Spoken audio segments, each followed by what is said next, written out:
ব্যস্ত রান্নাঘরে রাঁধুনি কি করছে দেখো। কি খাচ্ছ আপু? জাম্বুরা, বাতাবি লেবু। ইয়ে এতগুলা জাম্বুরা খাবা?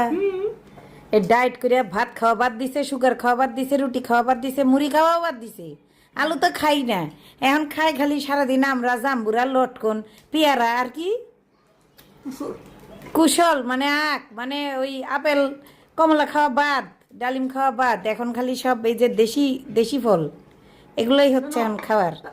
অনেকে আমার কাছে সুকা জানতে সুকা চায় যে আপু এই যে আপনি এত এত রান্না করেন, আপনাকে এগুলা তো খাই কি? খেতে দেখি না। ও এই যে দেখো আমি হ্যাঁ। খাচ্ছি। ওজন হয়েছে কত? বলছে আপনি কত, আপনি শোনো আগে, বলছে যে আপনি কি খান। তা আমি হচ্ছে এগুলা খাই, আমি পরিবারের জন্য রান্না করি, তারা ওগুলো খাই। এটা আজকে আমার দুপুরের লাঞ্চ।